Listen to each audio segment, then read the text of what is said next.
muito atentos. Camilo e as centenas de espíritos suicidas ouviam as exposições de Aníbal e de Rita. Esclarecimentos sagrados sobre o Cristo que conheciam como homens, mas que ainda não havia sido devidamente apresentado aos seus espíritos.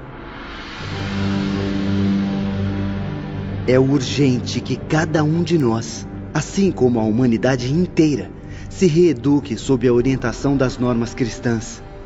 Não existem superstições, nem fatos anormais na epopeia do cristianismo, como muitos imaginam.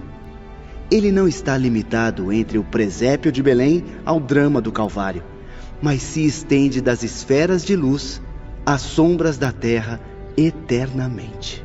O cristianismo possui bases práticas, trazendo por finalidade a recuperação moral do ser humano.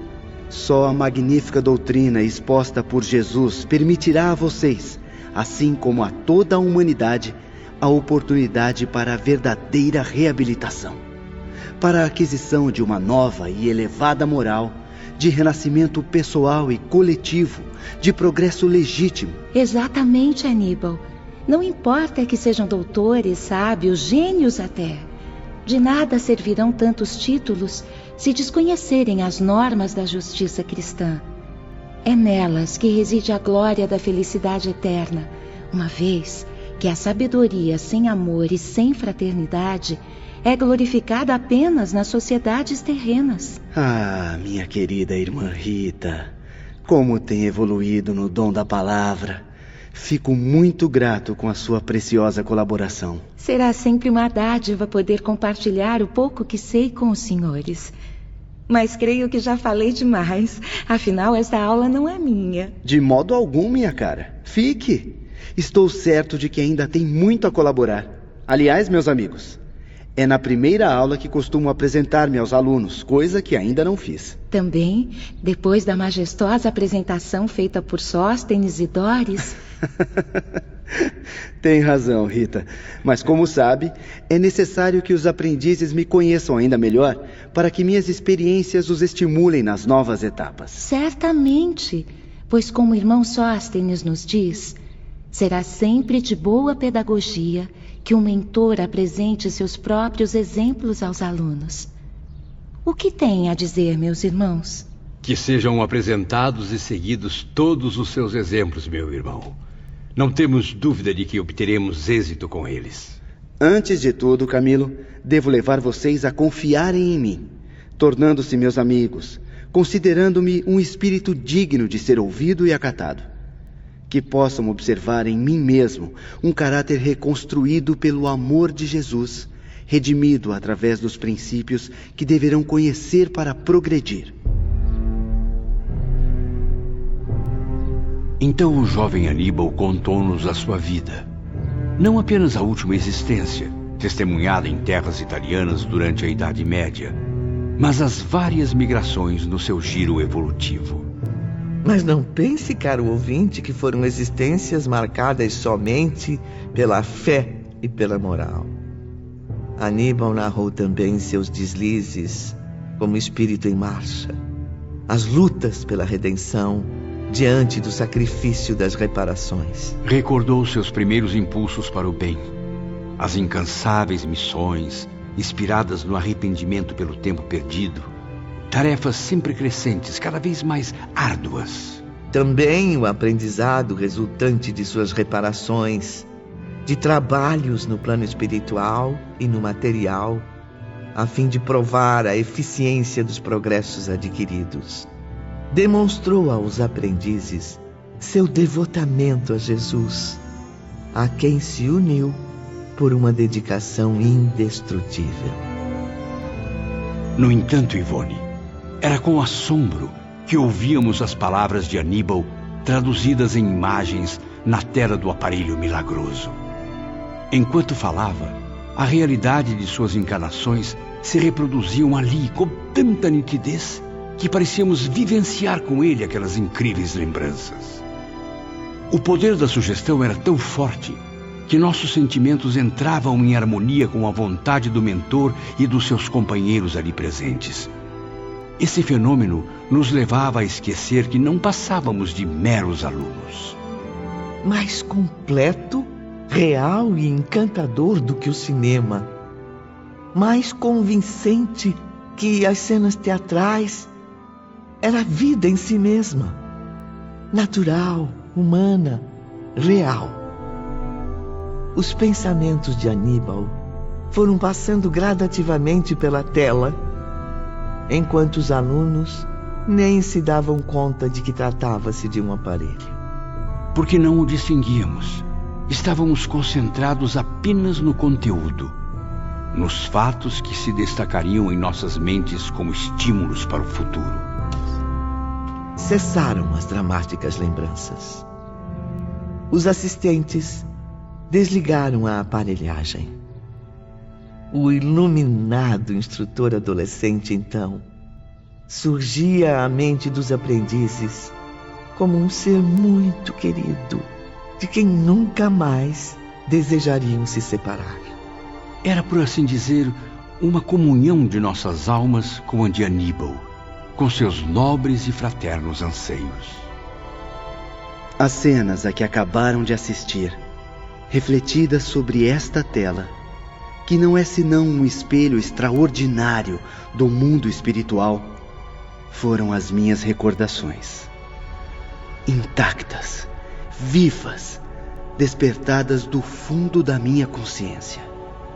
Todos os filhos do Altíssimo, ao viverem suas existências, imprimem nos arquivos da alma todas as trajetórias testemunhadas, as ações, as obras e até os pensamentos que concebem. A longa história de cada um encontra-se gravada neles próprios, assim como a história do planeta, onde já vivemos, está arquivada nas camadas geológicas. Uma epopeia eternamente reproduzida, igualmente arquivada nas ondas luminosas do espaço através do infinito do tempo. Por sua vez, o espírito registra com nitidez idêntica tudo o que a consciência armazenou através da eternidade. Arquiva os pensamentos em seus segredos, reflete-os ou manifesta-os, conforme a necessidade do momento. Tal como fiz agora, irmã Rita, bastando para isso a ação da vontade educada. Vontade educada? O que significa isso, meu nobre instrutor? Será que poderemos usufruir dela algum dia? Ah, meus amigos, se, cursando universidades na Terra, esclarecendo inteligências como homens que foram, houvessem igualmente cultivado os preciosos dons do espírito, capacitando-se aos conhecimentos das ciências psíquicas, certamente não teriam sido derrotados pelo suicídio. Se houvessem educado os bens da alma, agora estariam à altura de compreender minhas expressões mentais sem o auxílio desta aparelhagem. O que acabaram de ver será sempre uma operação muito delicada. Exige sacrifício por parte de todos. Meus irmãos instrutores e meus assistentes forneceram-me fluidos necessários à reprodução das imagens e dos sons, a fim de que meu esforço não fosse excessivo. Envolvidos neste ambiente de magnetismo superior, vocês sugeriram a si próprios a certeza de que viveram comigo as minhas vidas, quando a verdade foi apenas que assistiram ao passado depositado em meu ser. Não tardarão a conhecer as mesmas experiências, extraindo de vocês mesmos o passado adormecido. E isso será possível porque mantêm, mesmo embrutecidos pelas consequências do suicídio, dons da alma que nas entidades normais despertam facilmente, logo que ingressam na espiritualidade. No entanto, não competirá a mim orientar os irmãos neste doloroso retrospecto.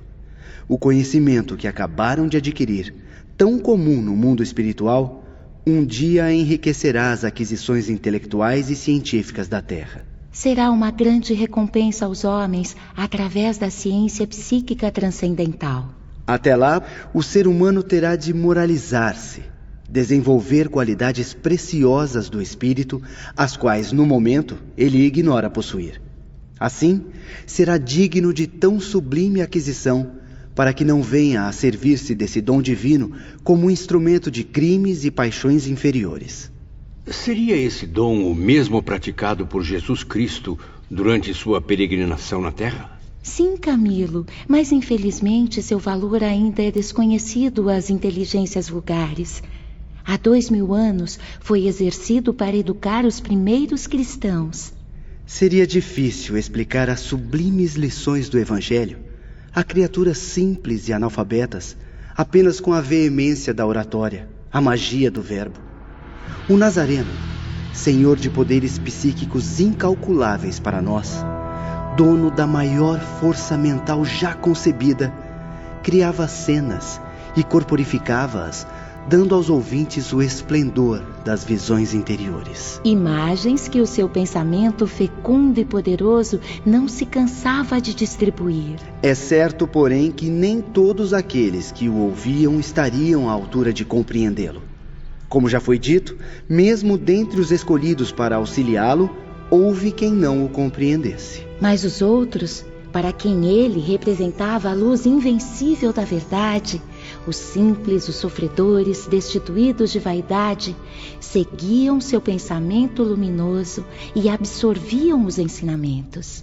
Seus discípulos, do mesmo modo, ao falarem sobre Jesus, projetavam recordações inconscientemente.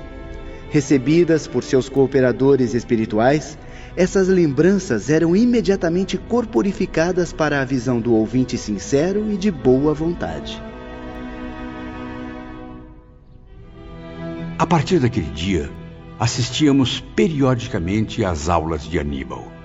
Iniciou-se assim, definitivamente, o nosso preparo moral à luz das doutrinas cristãs. Ao fim de uma das aulas, Camilo reuniu-se com seus amigos mais próximos, em frente do majestoso centro de estudos. Impressionantes as exposições sobre as causas da vinda de Jesus à Terra. É verdade, Belarmino. E o desfile de civilizações que passou pela tela mágica? Fico cada vez mais surpreso com os vícios e fraquezas da humanidade. Desde os primórdios, as misérias humanas já imperavam sobre a Terra. Muitas das quais nunca jamais tivemos a oportunidade de perceber, João. Está aqui no meu caderno. Anotei tudo, imagem por imagem, palavra por palavra. Sem os ensinamentos cristãos, as sociedades terrenas apresentavam-se como um mundo sem a luz do sol, um coração vazio e sem esperança. E eu, que achava ser o catedrático mais culto, o professor mais brilhante da Europa, quiçá do planeta, não chego aos pés deste jovem incomparável. Um instrutor que fala e suas exposições magistrais arrancam dos tempos mais remotos aos dias de hoje imagens, exemplos e motivos reais que se humanizam diante de nós, levando-nos a estudá-los com profundo interesse. Dias depois, Camilo e seus companheiros no mundo espiritual iniciavam um curso superior de filosofia, ainda sob orientação do jovem Aníbal de Silas. E como era empolgante, era belo e comovente revermos a existência das sociedades extintas, seus costumes, suas quedas, seu heroísmo, suas vitórias. Estudamos como jamais na Terra a vida da humanidade desde o princípio. A história magnífica das maiores sociedades terrenas e, como dizia o próprio Aníbal, de falanges que nasceram e renasceram muitas vezes e depois se foram, atingindo ciclos melhores em outras moradas do universo, dando lugar a outras humanidades. Sim, civilizações irmãs, as quais lutariam também por meio dos renascimentos, trabalhando continuadamente em busca do mesmo progresso, unidas pelo mesmo objetivo, a perfeição. No decorrer dos meses, as aulas tornavam-se cada vez mais angustiantes, deixando os aprendizes extremamente perturbados. Meus amigos, confesso que não suporto mais deparar-me com tantas desgraças a serem estudadas. Também me sinto indignado com tantos sofrimentos, problemas, com o egoísmo que permeia a raça humana, tão ignorante da própria finalidade da vida. Não podemos mais ficar indiferentes como meros observadores frios. Fazendo parte dessa humanidade sofredora que desconhece Deus, devemos ser solidários com suas desgraças. Afinal, suas amarguras também são as nossas. A agonia impregnava os seus espíritos, despertando ânsias profundas, estados mentais inconcebíveis ao pensamento humano. Estávamos ainda perdidos, Ivone, desejando algo que nos libertasse das trevas em que nos sentíamos presos. Até que, em certa aula, num dia tranquilo em que palpitavam anseios de esperanças, Aníbal apresentou-lhes a figura inesquecível do bondoso mestre da Galileia. Seguirão agora a grandiosa epopeia do cristianismo, meus amigos. Desde a manjedoura humilde de Belém, transformada em berço celeste. As cenas descritas pelo professor, que tão bem conhecia a época da Boa Nova, mostravam com clareza impressionante as práticas inesquecíveis do divino mensageiro. Os discursos sugestivos, animados pelo colorido vivo dos quadros citados. As lições resplandecentes da mais elevada moral, lançadas à Judéia humilde e oprimida, ecoaram pelos recantos mais longínquos do mundo. Apelos amorosos de confraternização universal para a concretização de uma pátria ideal na Terra. Tudo isso será revelado em nosso encontro de hoje, apresentado ao espírito de vocês como nunca antes na esfera terrestre. Aníbal seguia falando com profundo conhecimento de causa. Citava as maravilhas de um mundo perfeito, cujas normas de governo Jesus oferecia através de sua oratória impecável. Exemplos práticos que conduziam a humanidade para a vida eterna na unidade com Deus. A imagem e as palavras cativantes do médico celeste gravaram-se, por assim dizer, também nas mentes dos aprendizes em traços indestrutíveis.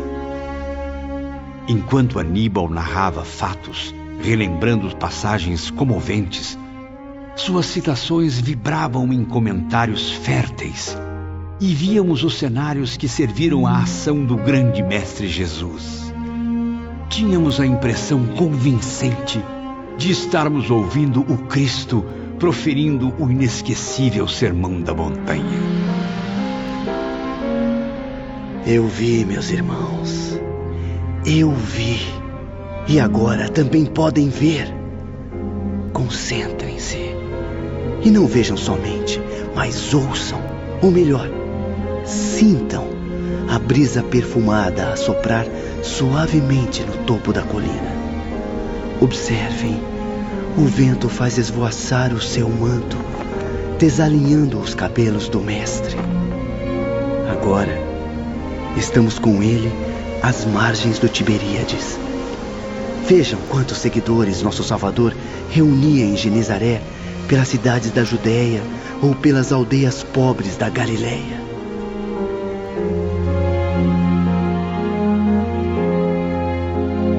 E era como se o seguíssemos também, fazendo parte daquela massa de povo ávido de suas palavras confortadoras, de seus favores sagrados. E por todos os lugares, em conversas com seus seguidores, amigos ou discípulos, no templo explicando aos historiadores as regras da Boa Nova que trazia, ou curando, favorecendo, protegendo, confortando, exaltando, educando, ensinando, redimindo. Pois então, sigam esses passos iluminados do Cristo. Assim, serão meus aliados na missão que conduzirei por toda a eternidade. Ensinar a aprender, com Ele mesmo, os caminhos para a reabilitação espiritual e humana. A cada imagem, cada palavra, cada expressão do Filho de Deus, Camilo e seus companheiros tornavam-se mais esperançosos, porém cientes do dever que lhes cabia. E Aníbal continuava. Não apenas a Terra recebeu as mensagens da Boa Nova, mas também o astral inferior foi visitado por Jesus. Ele compareceu ali, convertendo espíritos que há séculos permaneciam nas trevas da ignorância, estendendo a todos a mão fraterna e redentora. Porque ele possui poder suficiente para se apresentar em qualquer local, tornar-se visível. Aníbal disse-nos ainda que a Terra desconhece grande parte dos ensinamentos trazidos por Jesus, rejeitados pela má-fé ou pela presunção dos homens. No entanto, meus caros amigos, chegou o momento de a doutrina grandiosa ser devidamente conhecida por todas as camadas sociais. Para isso, a terceira revelação de Deus aos homens já foi fornecida à humanidade em nome do Redentor. E vocês mesmos, que são espíritos, estão convidados a colaborar nesse empolgante movimento chefiado pelo Messias. E de que modo poderemos colaborar, meu jovem mentor? Procurando falar com os homens da Terra, João, a fim de revelar a eles tudo isso. Pois a terceira revelação nada mais é do que um intercâmbio de ideias entre os espíritos e a humanidade. Em seguida, Aníbal expôs o drama do Calvário. E os aprendizes conheceram as lutas dos discípulos pela difusão do testamento do grande mestre. O martírio dos humildes e abnegados cristãos, inspirados sempre pela força persistente da fé. Estudamos e analisamos tudo quanto foi possível a nossa mentalidade suportar. E sempre, ao fim de cada aula, os comentários eram entusiasmados. É realmente uma epopeia incomparável. Precisaríamos escrever muitos fascículos para darmos contas à humanidade da extensão dessa doutrina. Tem razão, Belarmino. Princípios que têm origem no próprio pensamento divino e que um dia, se Deus quiser, envolverão todos os setores das sociedades terrestres e espirituais. No decorrer daqueles encontros inesquecíveis, compreendemos o motivo da transformação de Maria Madalena, tão comovidamente apontada no Evangelho. De Saulo de Tarso, condutor escolhido pelo Messias Celeste para levar adiante sua mensagem. E o que antes lhes parecia mito, lendas imaginárias, cresceu em suas mentes como fato lógico, que não poderia deixar de existir, tal como ocorreu e as tradições narraram. Apresentado à nossa compreensão, assim, naturalmente, despido dos mistérios com que os homens teimam em ofuscar sua grandeza, Jesus se impôs à nossa convicção de outra maneira.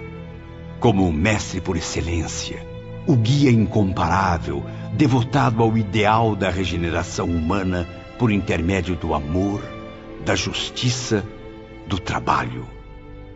E Aníbal nos aconselhava. Devem compreender e amar o mestre dos mestres. Assim, abastecerão seus corações de fé e de esperança, qualidades indispensáveis ao espírito em marcha de progresso. Esse admirável curso requereu longos anos de dedicação e estudos incansáveis, assim como de exemplificação e prática. Era a iniciação cristã dos espíritos suicidas, rigorosamente ensinada, de forma a não deixar motivos para futuros deslizes morais. Porém, Ivone, a caminhada apresentava-se árdua, longa demais para muitos de nossos companheiros. Alguns ficavam transtornados diante do trabalho difícil e constante que se tornaria imprescindível desenvolver. Mas o bondoso Aníbal estava sempre por perto para confortar e esclarecer os mais desorientados. Meus irmãos, chegaram a uma época de sua existência espiritual em que já não é mais possível parar, deixar-se dominar pelo desânimo. Reajam contra as ameaças da fraqueza, da angústia que ronda suas almas. Faz-se urgente prosseguirem, apesar das infinitas lutas que certamente surgirão. Jamais se esqueçam das palavras do sábio profeta: vinde a mim, todos vós que estáis exaustos e oprimidos, e eu vos darei o lenitivo. E nós atendíamos ao doce e irresistível chamado e avançávamos e seguíamos. Jesus Cristo, por sua vez, cumpria a promessa. Atraía-nos com seus ensinamentos sublimes, tomava-nos para seu rebanho e convencia-nos a perseverar em seus conselhos.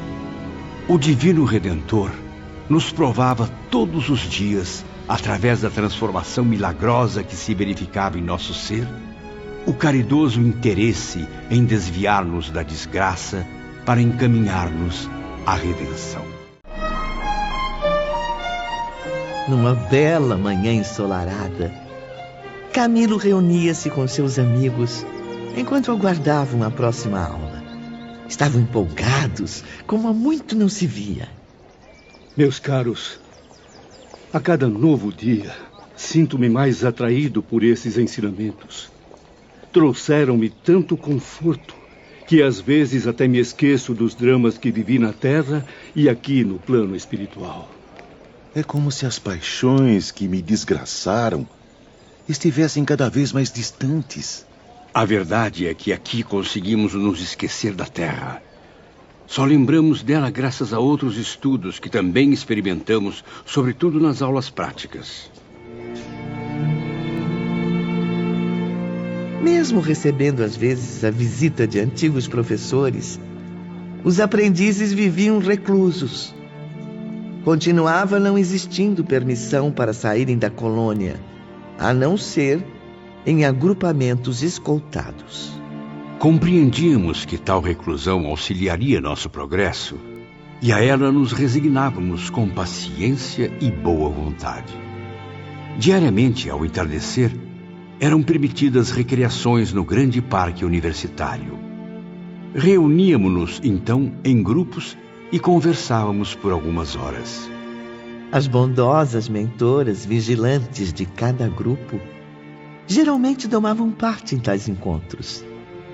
Também as mulheres, suas irmãs dos departamentos femininos, podiam participar, o que os permitiu ampliar intensamente as relações de amizade.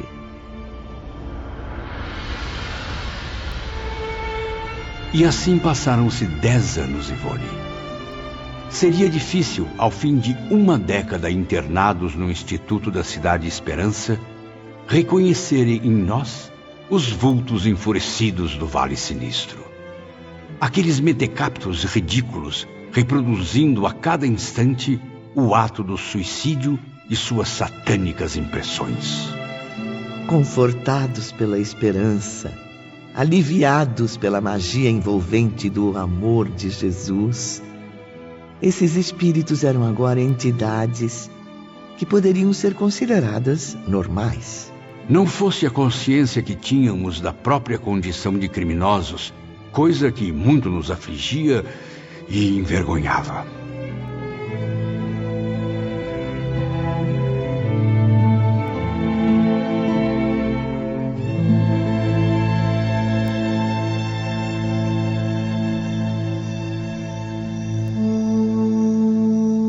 A penumbra caía na Cidade Esperança no mundo espiritual e uma forte nostalgia tomava conta de todos. Do templo, situado na Mansão da Harmonia, partia o convite às homenagens à sua grande protetora, Maria de Nazaré, Mãe do Salvador. Naquele momento memorável, a direção-geral rendia graças ao Eterno. Todos agradeciam os favores concedidos aos que viviam sob o generoso abrigo. E era também quando ordens desciam de mais alto, orientando os trabalhos a serem realizados pelos servos da Legião de Maria. No entanto, não éramos obrigados a orar. Rezaríamos somente se o quiséssemos. Em Cidade Esperança, porém, jamais algum interno se recusou a agradecer ao Divino Mestre ou à sua Mãe querida, através da prece fervorosa, os sagrados benefícios recebidos. Envolvidos pelas vibrações superiores, todos, sem exceção, oravam e reviam os saudosos dias da infância, o vulto carinhoso de suas mães, ensinando-os a comovente saudação do arcanjo à Virgem de Nazaré. As palavras inesquecíveis do arcanjo Gabriel repercutiam nas profundezas de seus espíritos, tocadas pelo doce sabor do carinho materno que na vida terrestre jamais souberam considerar devidamente.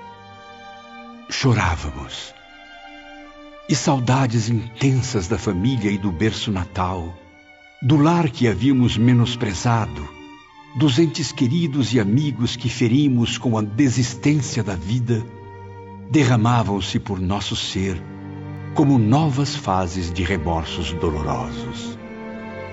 Orávamos sentindo em cada dia o beijo confortador animando nossas almas. E com isso, crescia a necessidade de nos tornarmos dignos dessa misericórdia.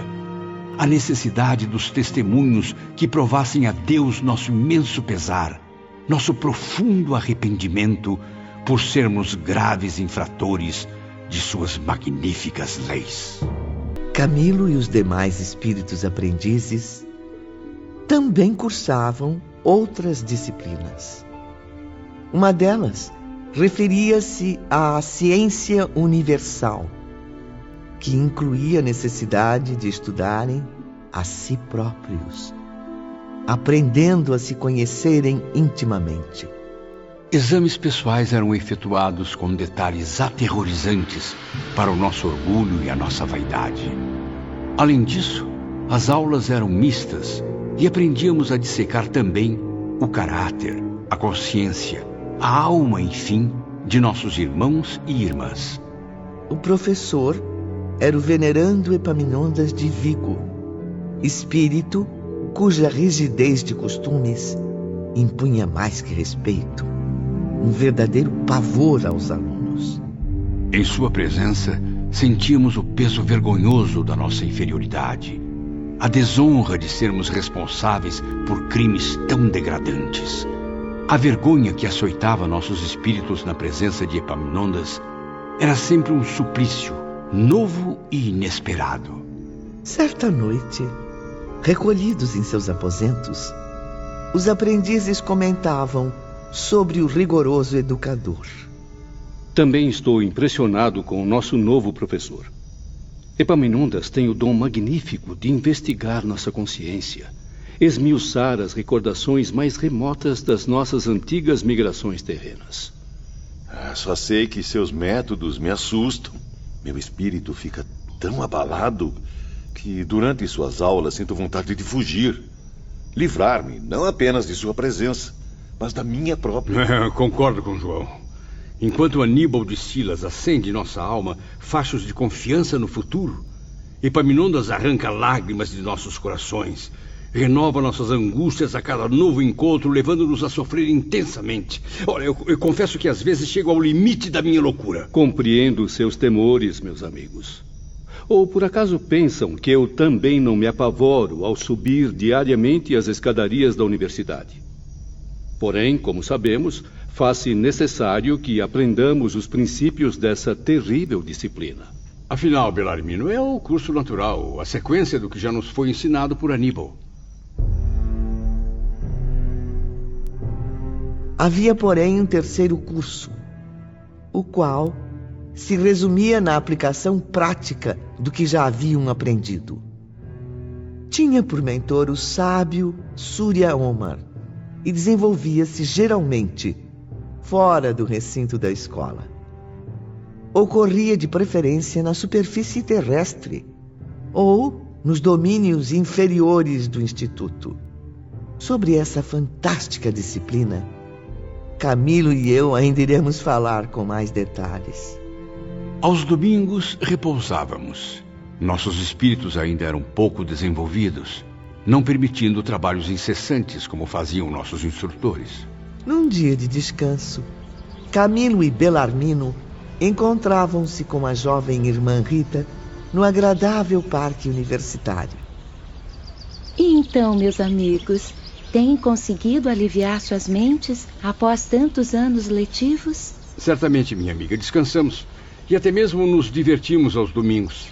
Participamos sempre de reuniões fraternas efetuadas pelas irmãs vigilantes. Também visitamos em caravanas amistosas outros departamentos da colônia, inferiores ao nosso. É sempre uma oportunidade de revermos velhos amigos e antigos instrutores, como Teócrito. Ocasião também de prestar solidariedade e conforto aos irmãos mais infelizes. Bem sei que tem realizado muitos trabalhos voluntários, inclusive nos dias de descanso. Como vê, jamais deixamos totalmente de exercer atividades. Prosseguimos ainda em fase de aprendizagem. Mesmo nas reuniões dominicais, progredimos em outros conhecimentos. Recebemos noções de arte clássica, não somente de nossos abnegados instrutores, mas também de outros que nos visitam, e até mesmo de nossas vigilantes. As artes também são um modo de servir a Deus e a criação, meus caros. Basta utilizar o belo, empregar a beleza. Seus professores, mesmo sendo cientistas, também se revelam criadores, apaixonados pela suprema beleza que se origina do eterno artista. Infelizmente, Rita, nem tudo são flores nestes incomparáveis jardins. A presença de Epaminondas é um espinho que nos tortura todo o tempo, inclusive nos momentos de lazer. Força, Camilo. As aulas de Epaminondas são tão apavorantes quanto necessárias, essenciais. Ele tem muito a ensinar a vocês, pois é um dos nossos mais sábios professores. Basta dizer que ele foi mestre de iniciação em antigas escolas de doutrina secreta, tanto na Índia como no Egito. Voltemos então ao dia em que Camilo e seus companheiros assistiam à primeira aula de Epaminondas. Num dos encantadores palácios da Avenida Acadêmica, instalava-se a Escola de Ciências, majestoso e severo nas linhas arquitetônicas. Os aprendizes apreensivos atravessavam seus portões. É impressionante, meus amigos. Tenho a impressão de que aqui se venera Deus com todas as forças da razão, da lógica e do conhecimento. Cada vez que passo por estes portões, estranhas sensações misturam-se em meu espírito. Sinto ao mesmo tempo uma profunda admiração e um terror inexplicável. Lembrem-se de Aníbal. Sua recordação arrastará para nossas lembranças a imagem do Mestre de Nazaré, o magnífico reitor da espiritualidade. Só assim reuniremos coragem, certos de que estamos sob sua proteção. Exatamente idêntico ao santuário, onde se ensinava a ciência do Evangelho, a nova sala de aula apresentava apenas uma diferença: a célebre norma grega escrita no topo da tela espelhada. Homem, conhece-te a ti mesmo. Logo abaixo, uma não menos célebre frase cristã, espécie de autorização divina para os trabalhos que se desenvolveriam sob as suas leis. Ensinou Jesus: ninguém entrará no reino de Deus se não nascer de novo.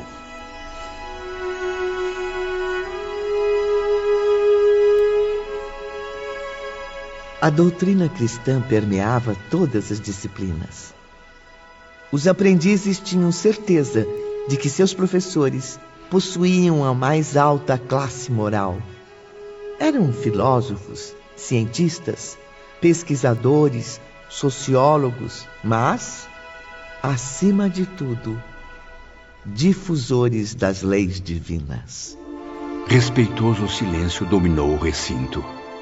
Parecia que todos os pensamentos se entrelaçavam enquanto vibrações harmoniosas desciam de planos superiores, protegendo e inspirando os sacrossantos trabalhos que se seguiriam. Levantou-se então Epaminondas de Vigo. O velho professor era franzino, modesto, venerável, com barbas longas e brancas. Agora, porém, revelava-se aos nossos olhos surpresos em atitudes enérgicas, como um gigante da oratória, expondo as bases de uma doutrina renovadora até então desconhecida para nós. Bom dia. Que Deus esteja convosco. Cumpre receberem em primeiro lugar os ensinos morais expostos nos Evangelhos do Redentor. Assim irão adquirir critério suficiente para, só então, atingir outros esclarecimentos. A moral divina de Jesus, saneando sua mente e seu caráter, predispôs, nos últimos 2 anos, seus espíritos para que pudessem receber o restante do curso. Por isso, somente agora foram autorizados a entrar em contato comigo. Alguém deseja fazer alguma pergunta? Qual será a duração do curso, nobre professor? Por quê? Está com pressa, meu caro Belarmino. Acalme-se. Faremos, sob minha direção, um curso leve, rápido, por assim dizer, preparatório, de ciência universal, denominada antigamente doutrina secreta. Já tive oportunidade de ler sobre essa doutrina. Soube que era ensinada apenas a mentalidades muito esclarecidas e muito fortes. Ora, meu esforçado professor do Porto. Mentalidades fortes e esclarecidas não são tão difíceis de encontrar. Para compreender o verdadeiro sentido da doutrina secreta, é preciso bem mais que isso. É necessário ser virtualmente capaz de penetrar nos mistérios divinos que se conservam ocultos às inteligências vulgares, ociosas ou presunçosas. Nos tempos remotos, anteriores à vinda do Messias, os ensinos secretos só eram ministrados a indivíduos que durante 10 anos, pelo menos, dessem as mais rigorosas provas de sanidade moral e mental, e no mesmo espaço de tempo demonstrassem a própria reforma interior, isto é, o domínio das paixões, dos desejos em geral, pela vontade iluminada de praticar o bem. Porém, com a descida do Mestre Nazareno às sombras da terra, o ensino secreto foi popularizado, trazendo à humanidade outros esclarecimentos. Desde então, decretos divinos ordenaram que o ensino secreto se propagasse a todas as criaturas, pois o Pai Supremo, penalizado com as amarguras humanas, deseja que todos os seus filhos sejam iluminados pelas verdades eternas. Epaminondas atraía a todos com um discurso vigoroso e contundente. Prosseguia, então, afirmando que batalhas insanas passaram a ocorrer entre os discípulos cristãos e os condutores das paixões inferiores. Luta dura e eterna que se estende por 2 milênios. Os operários do Messias já lançaram mão de todos os recursos para instruir os rebeldes que teimam em não aceitar as verdades celestes. Por isso mesmo, novos decretos divinos foram mandados, a fim de que o ensino seja ministrado mais ostensivamente, com toda a eficiência e clareza possíveis, não a um ou a dois de boa vontade, mas à humanidade toda. É urgente que auxiliemos a regeneração do gênero humano, meus caros, pois, acreditem, uma rigorosa seleção será feita por parte da providência entre os espíritos e os homens. O planeta sofrerá em breve o seu parto de valores, expulsando para mundos inferiores os que não se corrigem há milênios. Serão conservados no seio terrestre apenas os serenos e os que semeiam a paz, os de boa vontade, para então estabelecer-se a era do progresso tão sonhada, o reino de Deus anunciado por Jesus Cristo. Deus Pai Todo-Poderoso, dai-nos a graça da salvação. Epaminondas, grande professor, seremos dignos de receber o ensino secreto? Todos são dignos de buscar a regeneração. Por isso mesmo também receberão os princípios dessa doutrina. Rudimentos apenas o bastante para se fortalecerem e alcançarem a verdadeira reparação. Ainda são muito frágeis, mentes traumatizadas pela violência do suicídio, índoles viciadas pelo abuso de séculos e séculos nas armadilhas da matéria. O ensino será concedido gradativamente, de acordo com suas capacidades. Por isso foram divididos em turmas iguais. Desse modo, pobres suicidas, cidadãos inferiores do universo divino, estão convocados a partilhar da ciência universal, pois foi justamente a falta dela que levou vocês ao crime infeliz e covarde. Eu, Epaminondas, em nome de Jesus Nazareno e em nome de Maria, sua mãe, nossa mãe querida, convoco todos para uma prova de iniciação. Estejam preparados, pois da sua boa vontade, do seu valor na aplicação dessa experiência, dependerão os êxitos futuros. A vibrante oratória arrebanhou o interesse dos aprendizes, os quais, com legítima admiração, aplaudiram o professor no mundo espiritual.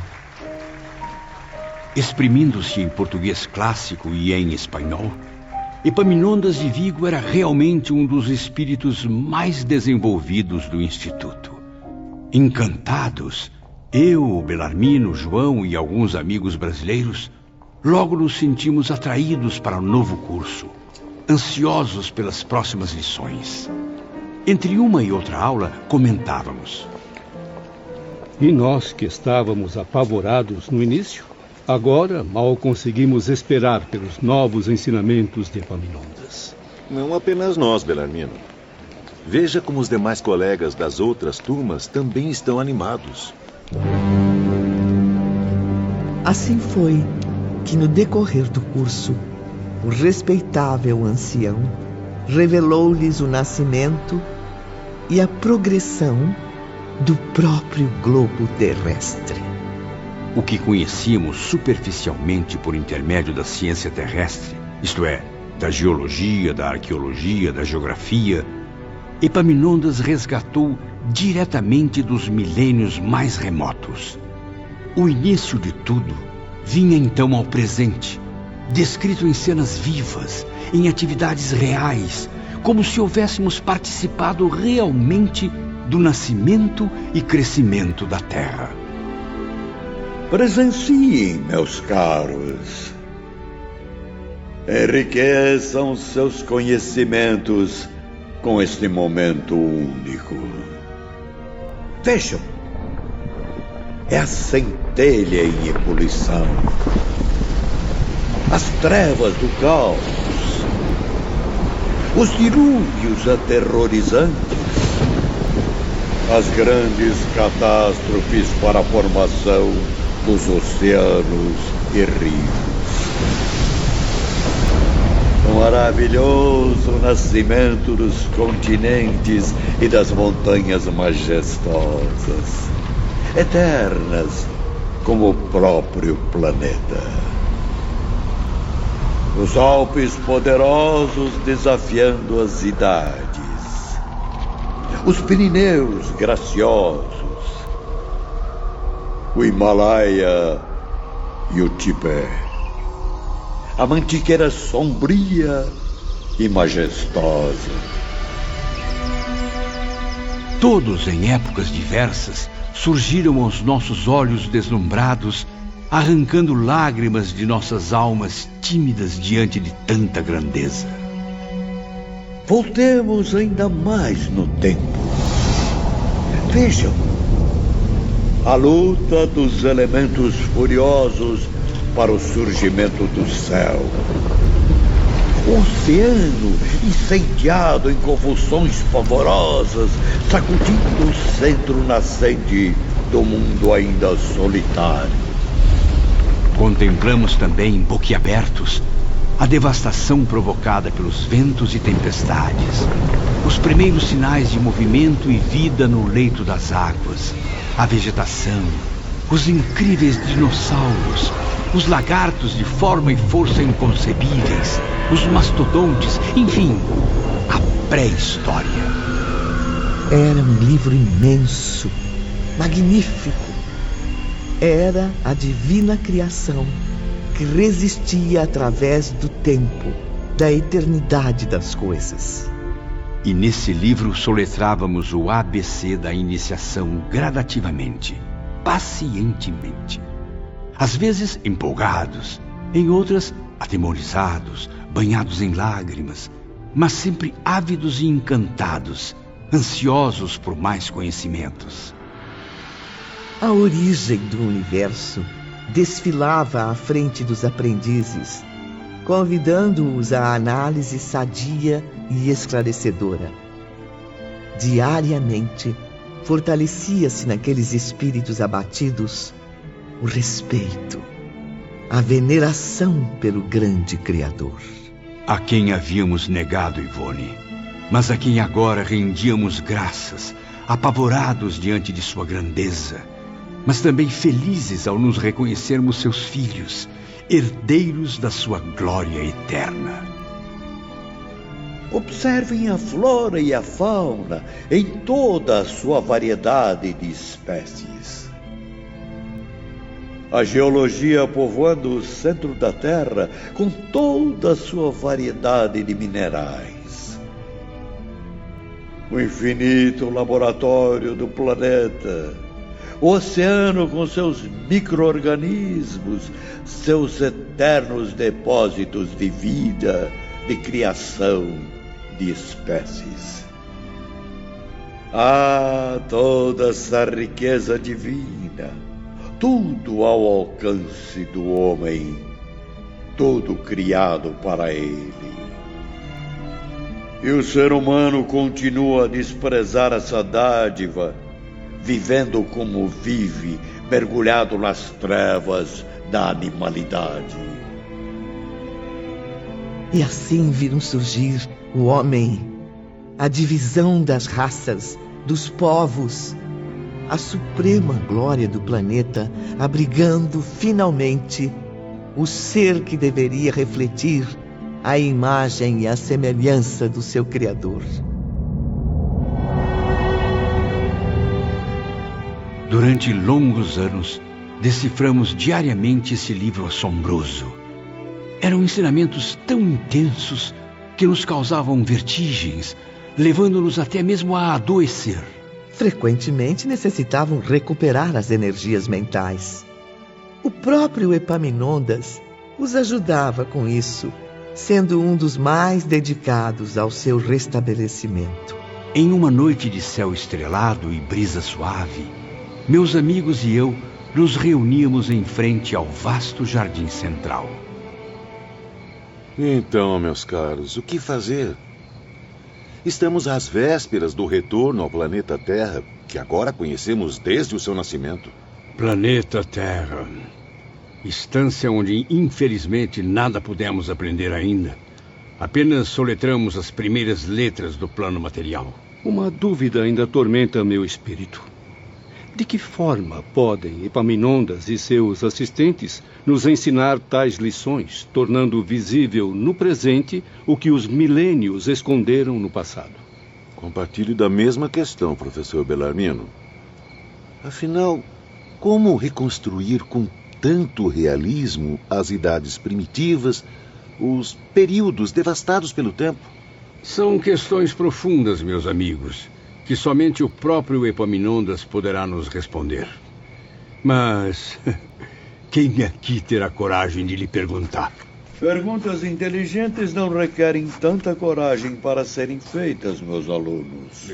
Professor Epaminondas, desculpe-me, não havia percebido a sua presença. Eu é que peço desculpas aos amigos por haver chegado assim, sem avisar. Muito nos honramos com sua presença, nobre professor.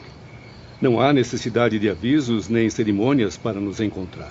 Respondendo às suas questões, meus caros Bellarmino, Camilo e João, a verdade é que vivemos todos em plena eternidade. Somos cidadãos do infinito. E para a eternidade o que existe é o momento presente.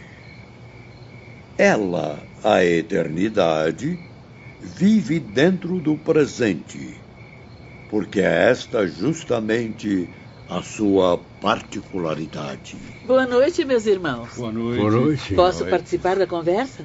Irmã Doris, que grata surpresa.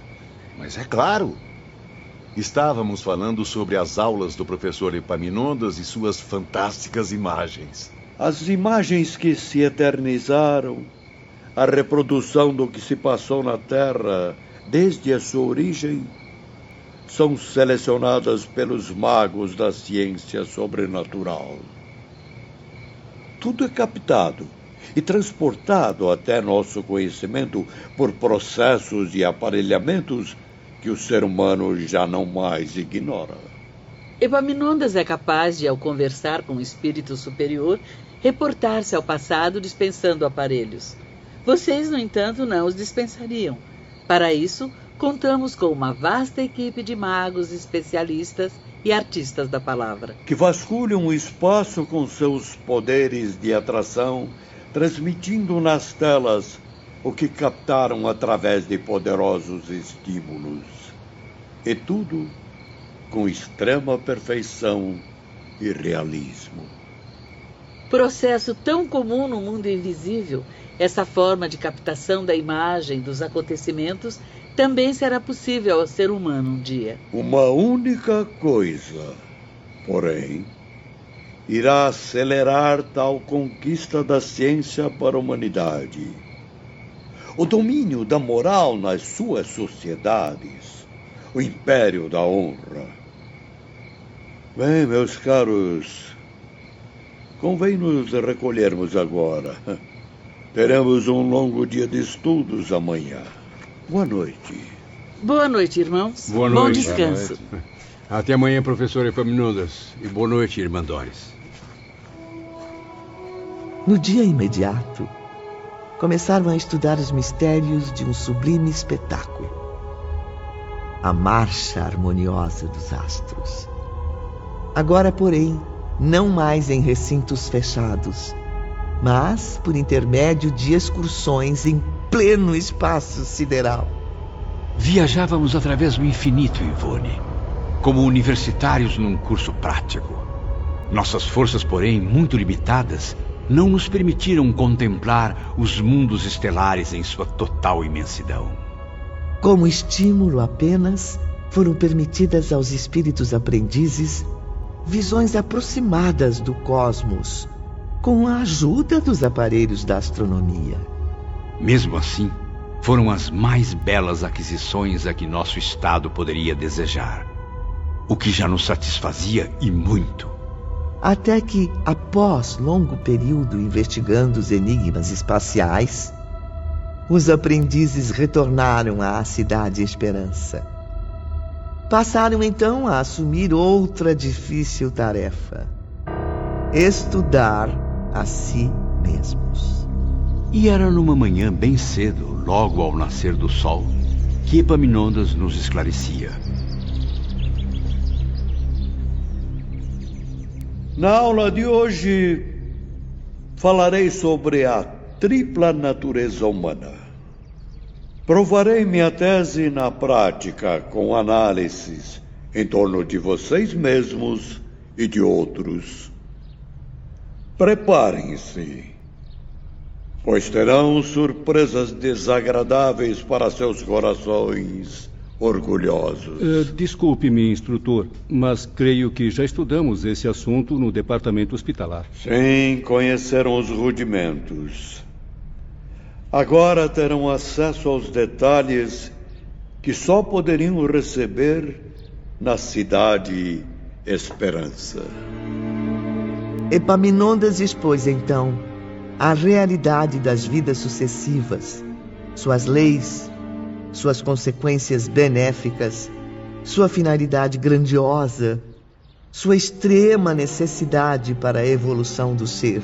Apontou-nos a jornada dolorosa do espírito nessa sublime ascensão, submetido ao trabalho dos renascimentos e renovações em corpos carnais, dos estágios no além, das tarefas ininterruptas num e noutro plano. Sentirão emoções muito traumáticas no decorrer das próximas aulas. Os campos da vida espiritual, a qual começarão a compreender com a devida eficiência, serão esmiuçados como nunca. Por mais que contestem, meus caros, velhas convicções filosóficas serão derrubadas. Preconceitos religiosos serão destruídos. Conceitos científicos serão modificados. Para conhecerem melhor a personalidade humana, partiram então em caravanas de estudos práticos. Surya Omar era um instrutor dessa nova disciplina, fazendo-se acompanhar de sábios assistentes. Visitávamos os departamentos hospitalares, observando, como estudantes de medicina, a constituição dos corpos astrais dos nossos irmãos ali detidos. Enfermos auxiliados pelo incansável Teócrito, fraternalmente assistidos por nossos amigos Roberto e Carlos de Canalerras.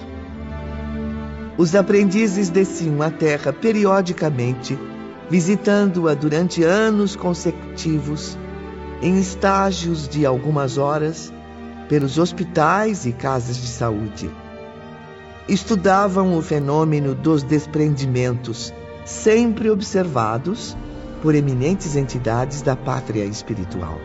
Visitávamos também casas particulares e até prisões, à espera de condenados à pena de morte, pois, como Surya Omar nos instruía, devem enriquecer a mente com análises em torno de todas as modalidades desse fenômeno extraordinário. A separação de um espírito do seu corpo carnal, desde o feto, libertado ou não voluntariamente do ventre materno, até o sentenciado pela justiça dos homens à morte na forca e de outras formas brutais. Examinarão cada caráter, cada personalidade ou tipo de doença, assim como a natureza do desprendimento, através de estudos minuciosos. Para que o estudo seja completo, professor, Teremos também de assistir a cenas de assassinatos ou catástrofes? Não será necessário, João. Chegarão sempre após o drama a tempo de colher a explicação necessária.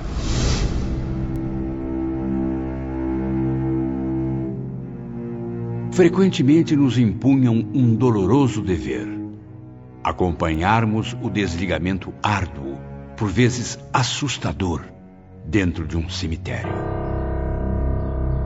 E sob as inúmeras árvores, nas quais os passarinhos esperavam a chegada do alvorecer, ou à sombra dos ciprestes majestosos, pela calada da noite, bordada de estrelas, eis que recebiam os ensinamentos do antigo sábio de Alexandria. Não podíamos, no entanto, nos livrar do sofrimento durante aquelas cenas tão chocantes. Precisam aprender a dominar suas emoções, meus filhos. Nas próximas aulas deverão testemunhar muitas desgraças alheias, dores profundas, angústias, misérias, desesperos. Sei que será impossível conterem as lágrimas, mas devem buscar a serenidade.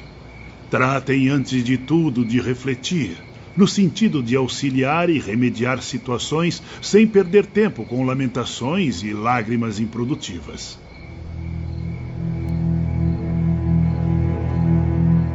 E o que mais temíamos finalmente aconteceu. Fomos obrigados a observar os desprendimentos prematuros ocasionados por suicídio. Ah, Ivone, como é doloroso recordar aquelas cenas, aquelas sensações, aqueles momentos.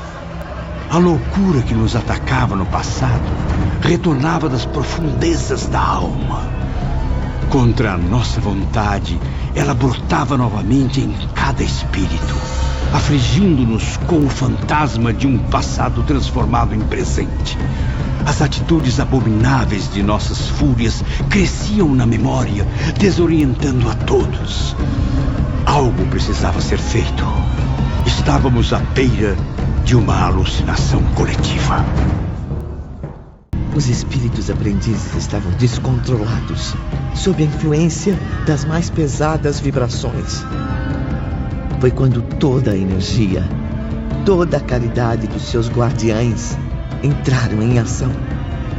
Impunham silêncio às nossas emoções, repelindo as alucinações com veemência. Ao mesmo tempo, dominavam com seus fluidos as exaltações daquelas lembranças até a lucidez se estabelecer novamente. Voltamos assim ao Vale Sinistro, integrando as caravanas de socorro. Ali, chorando sobre nossa mesma desgraça, pudemos auxiliar espíritos na mesma situação que conhecíamos tão bem. E Epaminondas a todo momento os instruía. Examinem a todos com cuidado. Vejam se estão em condições de se alçarem ao Instituto Maria de Nazaré. Falamos a eles piedosamente, encorajando-os, confortando-os, mas não somos compreendidos. Façamos anonimamente, irmão Epaminondas. Agora você sabe, Camilo, que também foi no passado bondosamente assistido por outros espíritos a serviço do bem, sem que, em suas precárias condições, sequer suspeitasse.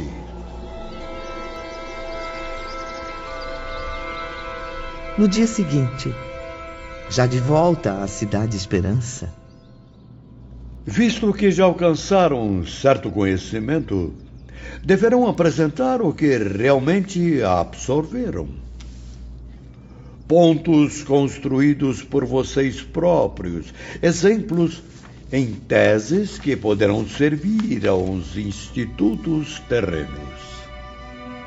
Forneceu-nos para isso álbuns belíssimos, cadernos e livros cintilantes como flocos de estrelas.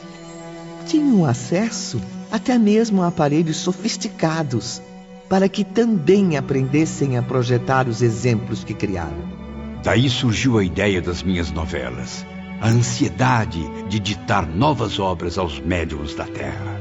Durante as aulas práticas, existia permissão para isso, sempre que um ou outro trabalho, criado pelos aprendizes, conseguisse a aprovação dos superiores. Daí também o sacrifício de tentarmos, durante cerca de 30 anos, escrever algo que testemunhasse a Deus o nosso reconhecimento. E que também relatasse aos suicidas o que o além lhes reservava. Estou confuso, professor Epaminondas. Não possuo o dom da escrita, como o amigo Camilo Botelho? Como farei para transmitir claramente o que aprendi? Boa pergunta, meu caro João. Para tal compromisso, não haverá necessidade de serem escritores. O aprendizado que recebem aqui tende a educar, acima de tudo, o seu sentimento, equilibrando o seu raciocínio. Esses estudos exigiam muita aplicação. Mesmo assim, a cada dia, as matérias tornavam-se mais entusiasmantes. Até onde nossas forças mentais permitiram, estudamos detalhadamente várias disciplinas. Gênese planetária e pré-história, evolução do ser, imortalidade da alma, tríplice natureza humana, faculdades da alma, reencarnação, medicina psíquica, magnetismo transcendental, moral cristã e psicologia. Porém, não se esqueçam de que as aulas do Evangelho do Cristo devem prevalecer sobre todas as outras. Certamente, irmão Epaminondas. Até porque tais estudos têm correlação direta com as demais disciplinas. E isso nos estimula a compreender melhor, venerar a personalidade de Jesus. Agora passamos a distinguir, mais do que nunca, o Filho de Deus como chefe supremo da iniciação espiritual. Em todos os livros que consultamos, buscando explicações na ciência, nos deparamos com lições, atos e exemplos do grande Mestre Jesus. Sim, meus caros alunos. Ele é o padrão máximo de sabedoria e da verdade de Deus. O modelo irresistível, a bússola que nos convida a seguir o caminho certo, sem os desvios das paixões mundanas.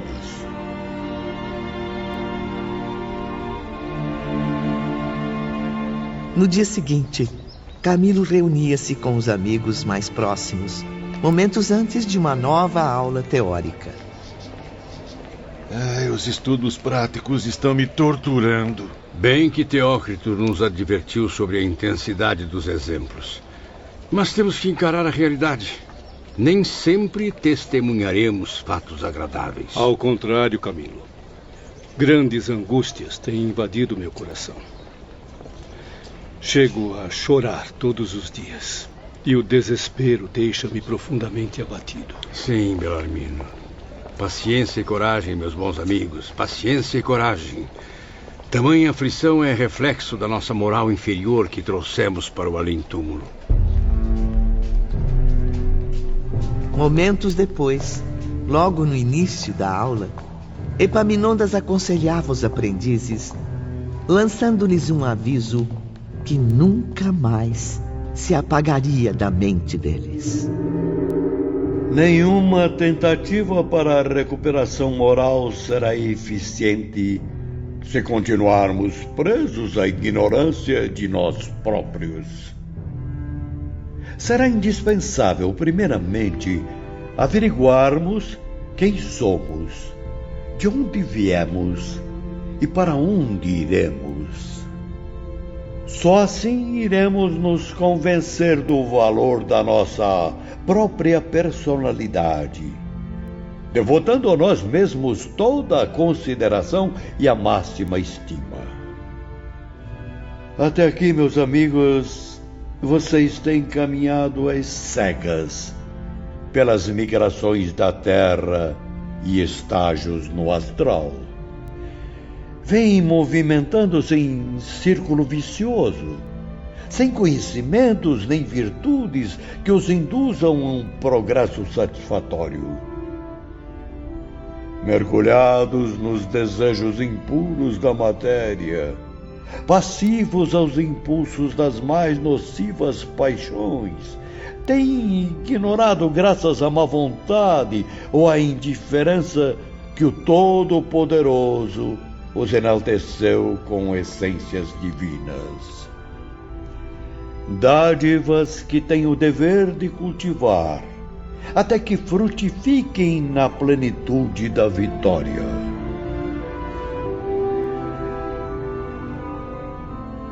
Os alunos estavam concentrados, tensos, até mesmo temerosos com as palavras do nobre instrutor. Após breve silêncio, Epaminondas apontou para um dos penitentes que estavam mais próximos nas arquibancadas. Você, levante-se e aproxime-se. Determinou o acaso ou a própria clarividência do professor que a escolha atingisse nosso companheiro de grupo, um brasileiro de origem romana, natural do interior do estado de São Paulo. O rapaz havia se suicidado ainda jovem, aos 37 anos, julgando possível escapar à vergonha da prisão, bem como à ameaça de um câncer na garganta. Um mal-estar repentino avisava-nos de que algo muito grave nos atingiria. Quisemos fugir, Ivone, livrar-nos daquela responsabilidade. Tivemos a intuição de que iriam ocorrer coisas inevitáveis que marcariam uma nova era em nossos destinos. E sentimos medo, muito medo. O seu nome, por favor. Epaminondas de Vigo apareceu aos alunos então, como um juiz inflexível que os julgaria. O algoz que os arrastaria ao tribunal da própria consciência. Recordamos imediatamente Aníbal, com seu jeito simples de nos lecionar os ideais cristãos. Oh, Jesus Cristo, nosso verdadeiro mestre e salvador. Só a ele conseguíamos recorrer naquele momento. A comparação entre Aníbal e Epaminondas era inevitável. E o velho instrutor, lendo os pensamentos dos aprendizes, dirigiu-se novamente a eles. Lembrem-se de que o Senhor Jesus de Nazaré, a quem invocam agora, é o grande mestre que nos inspira. Sob seus conselhos é que ministramos a vocês os ensinamentos sagrados, pois é ele o chefe supremo de nossa escola, o distribuidor de nossa ciência. E então, qual o seu nome? Amadeu Ferrari. Onde residia antes de ingressar no mundo invisível? No estado de São Paulo, no Brasil. Por que decidiu abandonar a sua existência, cuja finalidade deve ser a unidade com Jesus, confiando o destino à ilusão de um suicídio? Não sabia que praticava um crime contra Deus Pai, contra você próprio, visto que todos trazemos centelhas do Criador em nós? Julgava por acaso poder destruir os elementos de vida existentes em você? Essa vida que é justamente eterna, porque a recebeu do eterno Criador? Felizmente, senhor, foi apenas um pesadelo, uma alucinação. Eu não pude me matar, embora o desejasse, pois estou vivo. Vivo! Vivo! Louvado seja Deus, estou vivo! Repito a minha pergunta.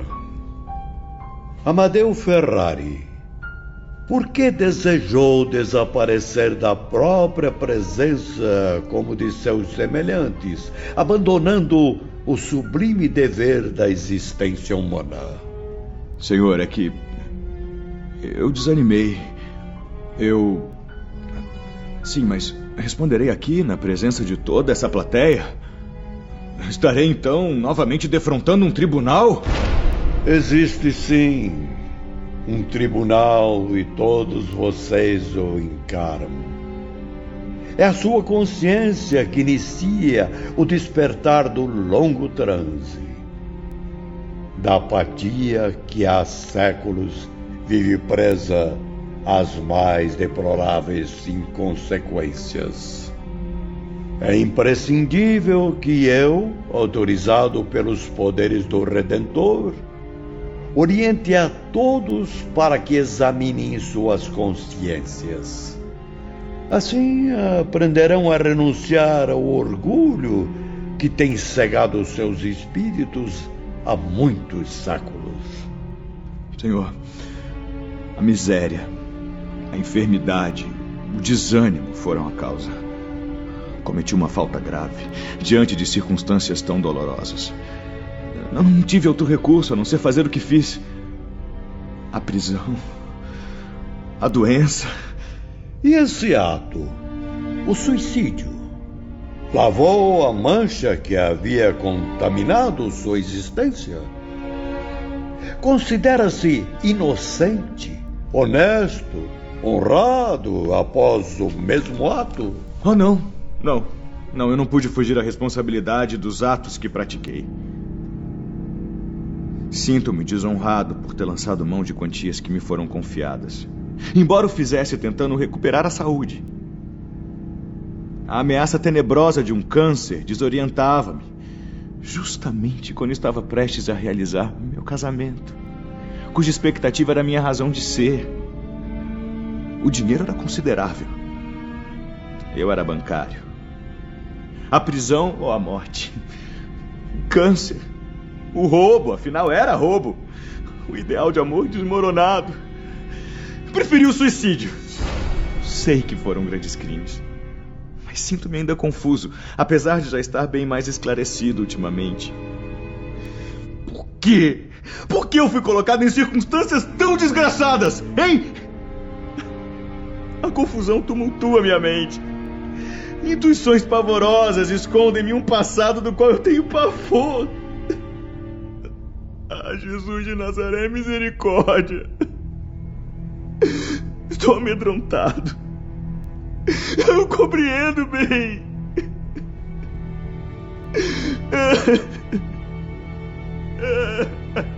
Pois irá compreender, Amadeu Ferrari. É imprescindível que o compreenda. Assistentes, preparem-no. Fizeram o penitente sentar-se diante da tela espelhada, colocando em seguida uma faixa em sua testa, idêntica à usada por Epaminondas em suas exemplificações. Pairava no ambiente uma sincera emoção religiosa. Sentíamos que um sacrossanto mistério iria desvendar-se. Aguardávamos, arrependidos e temerosos, enquanto inspirações benéficas envolviam aquele momento especial. Fiquem atentos. A história desse espírito é também a história de cada um. Suas quedas não representam mais que as quedas da própria humanidade, em lutas diárias com as próprias paixões. Pela mesma razão, não devem comentar o que irão presenciar. Observem antes esta lição, que será exemplar a todos. Dela extrairão a moral necessária para aplicá-la em si mesmos.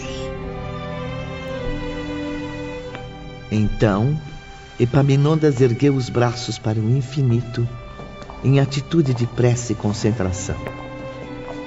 Os assistentes aproximaram-se dele, auxiliando mentalmente seus intuitos. Estabeleceu-se uma poderosa corrente fluídica, envolvendo em ondas fortes a assembleia de pecadores, atentos e respeitosos. Até que, de repente... Amadeu Ferrari. Não, mestre. Creio que ainda não esteja preparado. Não invente mais desculpas. Chegou o momento de voltar ao passado.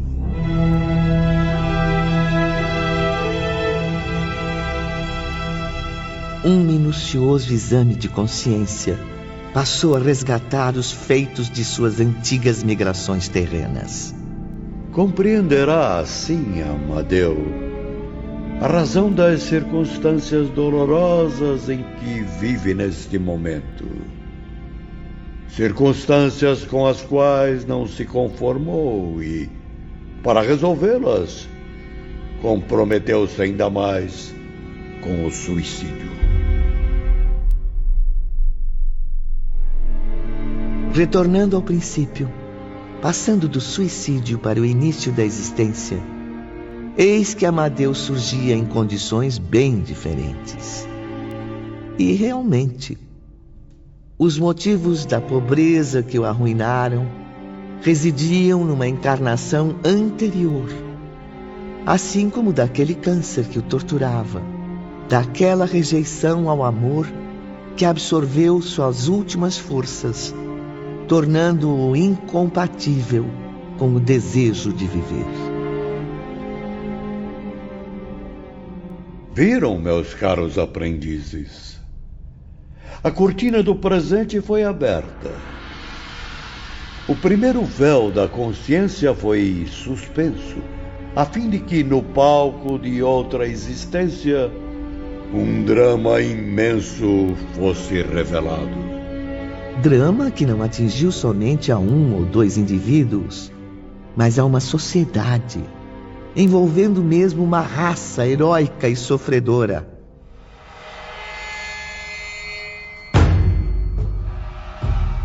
Amadeu Ferrari apareceu-nos descrito por sua própria mente no ano de 1840, como traficante de escravos negros de Angola para o Brasil. Era então de nacionalidade portuguesa, e daí nossa afinidade com ele. Em repetidas viagens, enriquecia no comércio impiedoso. Amadeu foi um homem extremamente ambicioso.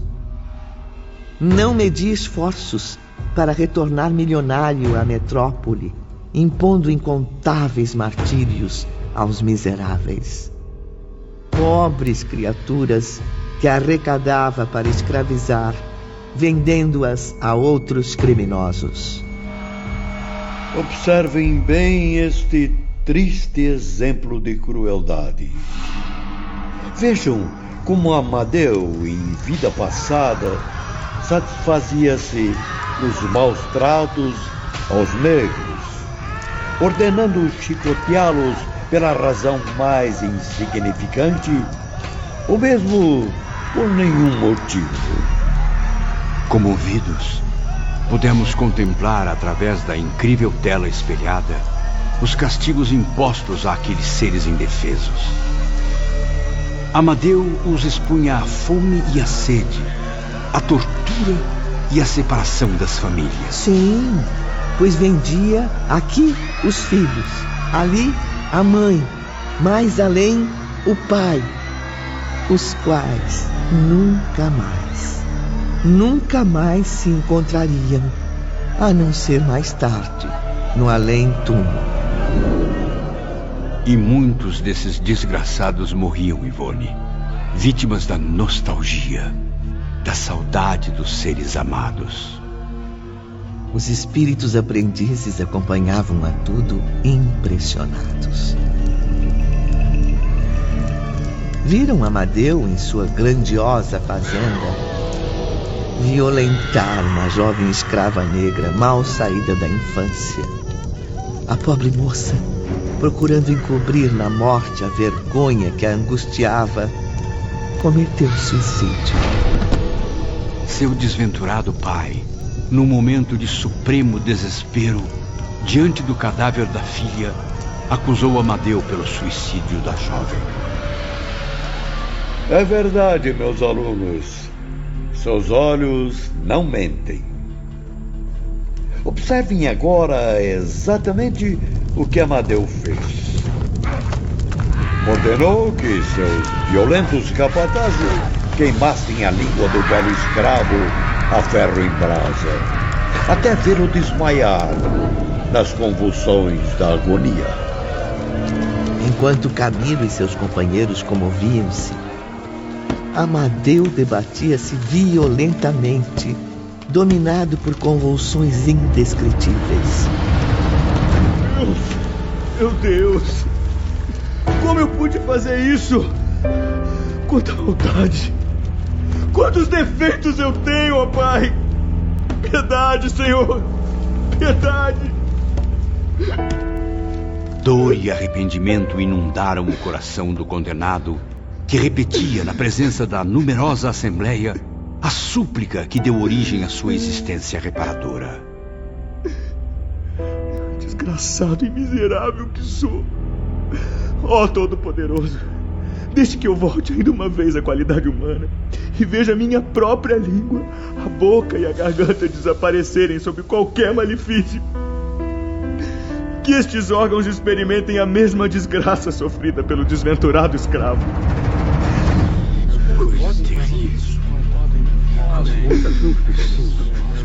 Silêncio. Silêncio.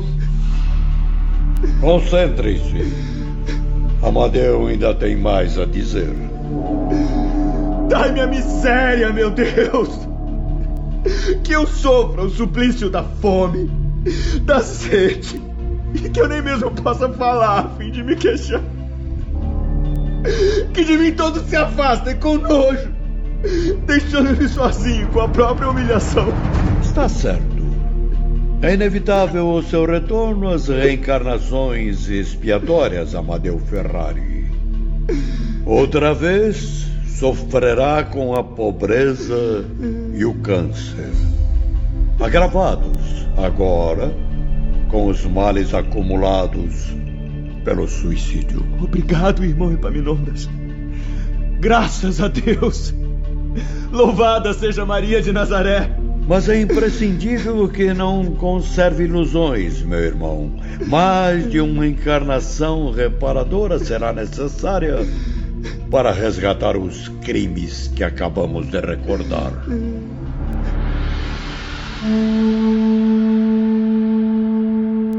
E não pense, querido ouvinte, que a lição tinha acabado. Ao contrário, continuava a desenrolar-se. E o seu fim estarreceu-nos ainda mais. Retornando à triste história apresentada em cenas vivas aos espíritos aprendizes. Muitos anos se passaram. O velho escravo havia morrido, e seu grande senhor nem mais se lembrava daquela pobre criatura. Amadeu vivia a fartura e a alegria da boa sorte. Voltava à Europa feliz, tendo enriquecido à custa do trabalho honesto, como costumava dizer. Mas, um dia, o renomado comerciante de escravos desencarnou. Seu funeral foi cercado das mais altas condolências. Cerimônias solenes, grande luto, lágrimas e muitas flores. Tudo o que seu dinheiro injusto e sujo poderia comprar. Porém, como a tela magnética nos revela agora, eis que Amadeu se apresentou ao além-túmulo. Observem, ele está se debatendo, perdido em pleno sertão africano, atacado por uma hedionda falange de fantasmas. As cenas eram terríveis. Sedentos de vingança, os espíritos vinham pedir-lhe explicações sobre os compatriotas que havia escravizado. Eram os pais que haviam perdido os filhos. Eram as mães que foram separadas dos pequeninos, os quais ele raptou e vendeu como simples mercadoria. Eram as filhas difamadas e sacrificadas longe da família. Enfim, eram todos que conheceram o castigo impiedoso do carrasco a que serviram. E todos lhe pediam contas dos martírios que sofreram. Então, aprisionaram seu espírito no seio das florestas tenebrosas e o torturaram. Não façam isso comigo!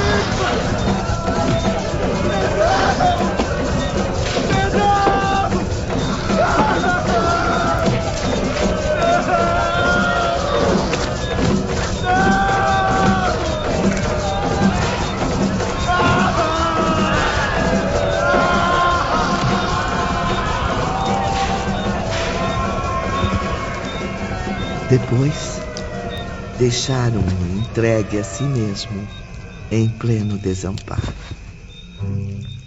A fome e a sede o torturavam, preso ainda aos instintos e necessidades inferiores. O espírito de Amadeu vagou desesperadamente, vítima das alucinações mais absurdas.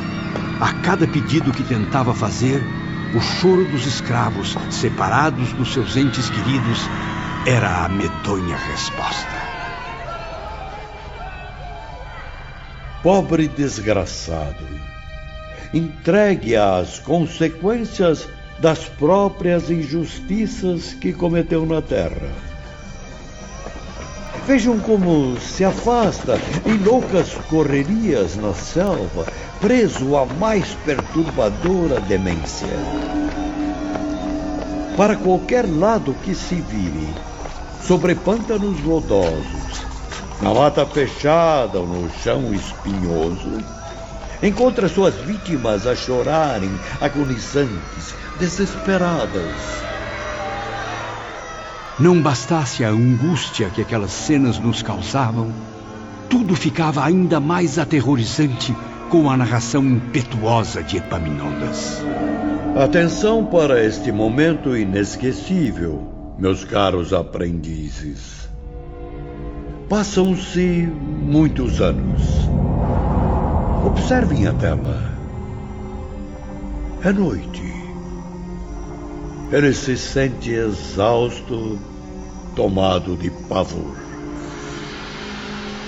E todos viram que numa clareira aberta à frente de Amadeu surgia o escravo Felício, aquele mesmo cuja língua havia sido arrancada. Caminhava ao seu encontro, conduzindo uma tocha fantástica que iluminava os caminhos tenebrosos. Felício vinha lentamente, sereno, não mais torturado pelo ferro em brasa, porém compassivo, estendendo a mão a Amadeu no intuito de erguê-lo. Vem cá, Nhonhô. Levante-se, vamos embora.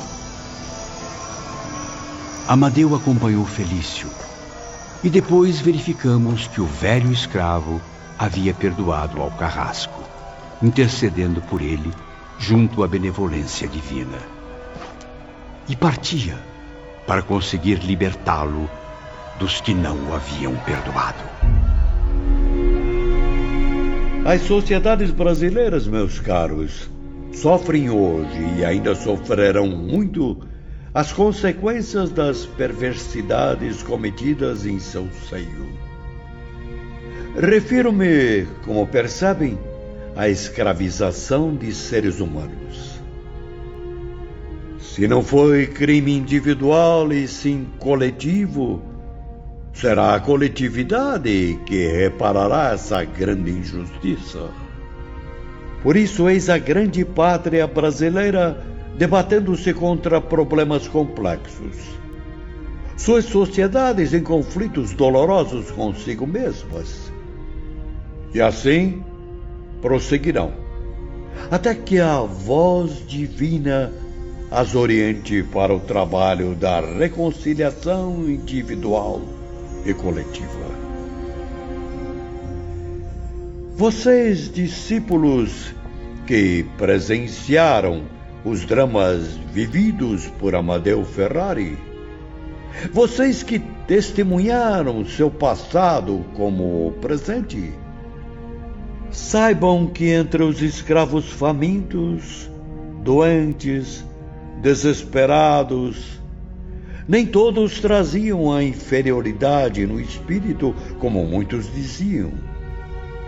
Grandes falanges de romanos ilustres do Império dos Césares, arrependidas das atrocidades que cometeram, pediram reencarnações na África. Sim, para dominarem o orgulho que adquiriram, exterminando a dignidade alheia. Suplicaram voltar à terra como escravos. Então os escravocratas de tantos povos e tantas gerações dignas, os desumanos senhores do mundo terráqueo que gargalhavam enquanto os oprimidos gemiam, limparam sob o cativeiro desses a mancha que marcava seus espíritos. Isso explica, meus amigos, a sublime resignação desse povo africano, digno por todos os motivos da nossa admiração e do nosso respeito. E como devem supor, o escravo Felício também existiu em vida passada como um implacável soldado romano. Redimido de uma série de culpas, voltou a Roma em espírito, ao terminar seu compromisso entre irmãos africanos. Depois disso... Eu não acredito. Não! Não pode ser! Não! Meu Deus!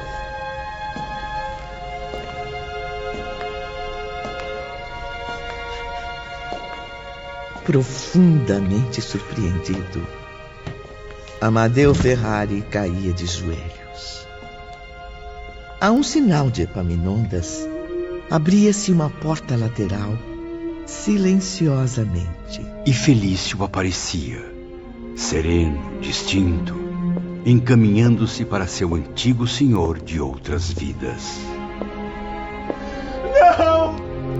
Tire-me daqui! Piedade, Senhor! Piedade! Mas lentamente, Ivone, de um jeito imperceptível, Felício transformava-se sob o poder da vontade em outro indivíduo.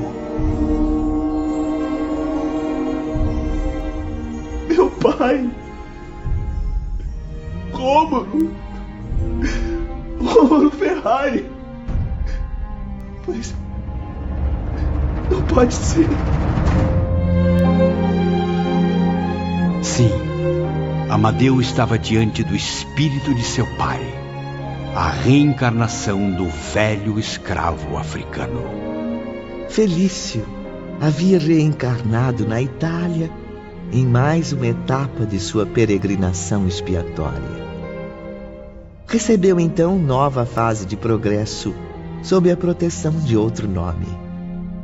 Transportou-se ainda jovem para o Brasil, onde constituiu família e consentiu piedosamente em servir de pai para o seu antigo carrasco.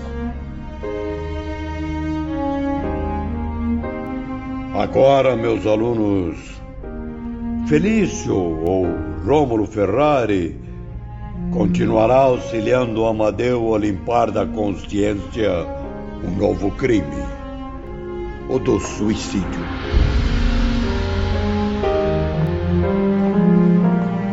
Pensativos e silenciosos, os aprendizes deixavam o santuário, onde mais um sublime mistério lhes havia sido desvendado. Nas profundezas daquelas almas, repercutia a mesma e comovente impressão. Oh, Deus de misericórdia, seja bendito por nos ter concedido a lei da reencarnação.